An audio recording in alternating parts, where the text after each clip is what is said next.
9 बजे की पहली बड़ी खबर। आज राहुल गांधी ने रायबरेली लोकसभा सीट से अपना नामांकन दाखिल कर दिया। इस दौरान सोनिया गांधी, प्रियंका गांधी मौजूद रही। राहुल गांधी के नामांकन में कांग्रेस अध्यक्ष मल्लिकार्जुन खड़गे भी शामिल रहे। नामांकन के बाद राहुल गांधी ने कांग्रेस कार्यालय में पूजा अर्चना की, जिसमें गांधी परिवार के साथ कांग्रेस के कई नेता मौजूद रहे।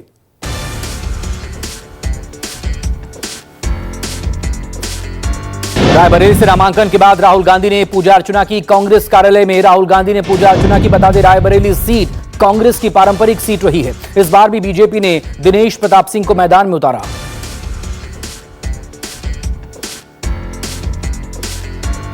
नामांकन के बाद राहुल गांधी का ट्वीट। राहुल गांधी ने लिखा, रायबरेली से नामांकन मेरे लिए भावुक पल था। मेरी मां ने बड़े भरोसे के साथ परिवार की कर्मभूमि सौंपी। अमेठी और रायबरेली मेरे लिए अलग अलग नहीं है। अमेठी रायबरेली दोनों ही मेरा परिवार है और मुझे खुशी है कि 40 सालों से क्षेत्र की सेवा कर रहे किशोरी लाल जी अमेठी से पार्टी का प्रतिनिधित्व करेंगे। मुझे विश्वास है कि संविधान और लोकतंत्र को बचाने की इस लड़ाई में आप सभी मेरे साथ खड़े हैं।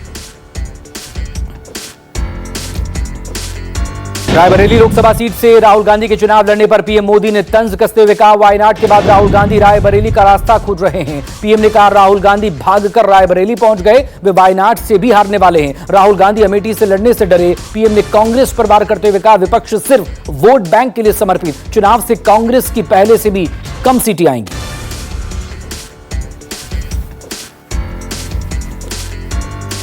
पीएम मोदी के बयान पर मल्लिकार्जुन खड़गे का पलटवार। कांग्रेस अध्यक्ष खड़गे ने कहा, पीएम खुद भागकर वाराणसी आए हैं। पीएम से पूछिए वो भागकर क्यों आए।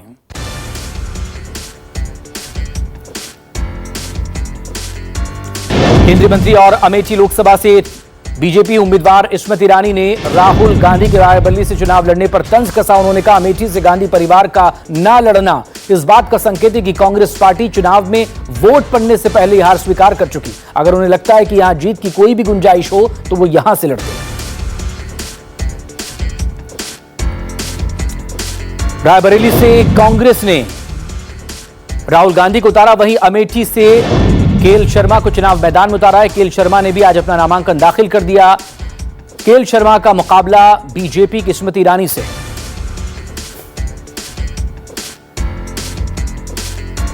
अमेठी से चुनाव लड़ रहे कांग्रेस के केएल शर्मा ने कहा, यहां का रण तो जनता के हाथ में है कि वो किसे जिताएगी और किसे हराएगी। हमारा संगठन यहां पहले से काम कर रहा है और हम उसी के बल पर चुनाव लड़ेंगे और जीतेंगे। अमेठी से कांग्रेस के उम्मीदवार केएल शर्मा के प्रचार में जुटी प्रियंका गांधी। प्रियंका गांधी ने कहा, किशोरी लाल शर्मा जी से हमारे परिवार का वर्षों का नाता है। अमेठी रायबरेली के लोगों की सेवा में वे हमेशा मन प्राण से लगे रहे। उनका जनसेवा का जज्बा अपने आप में एक मिसाल है। रायबरेली से राहुल गांधी को टिकट दिए जाने पर गिरिराज सिंह का तंज। गिरिराज सिंह बोले, अमेठी से हारे तो अमेठी छोड़ दी, अब रायबरेली से हारेंगे तो रायबरेली भी छोड़ देंगे। रायबरेली से राहुल गांधी के चुनाव लड़ने पर बीजेपी नेता मनजिंदर सिंह सिरसा ने कहा, राहुल गांधी वायनाड से हार रहे हैं, इसीलिए रायबरेली से लड़ रहे हैं। हालात ऐसे हैं कि अमेठी जो गांधी परिवार की सीट मानी जाती थी, वहां से परिवार से कोई चुनाव नहीं लड़ना चाहता।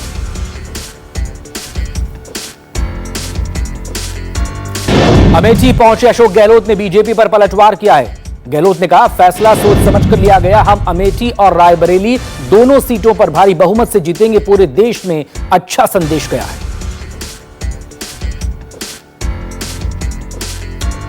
रायबरेली से कांग्रेस नेता राहुल गांधी की उम्मीदवारी पर केशव प्रसाद मौर्य ने कहा, राहुल गांधी और गांधी परिवार में अमेठी से चुनाव लड़ने का साहस नहीं हो रहा। रायबरेली में राहुल गांधी की अमेठी से भी बड़ी पराजय होने जा रही है।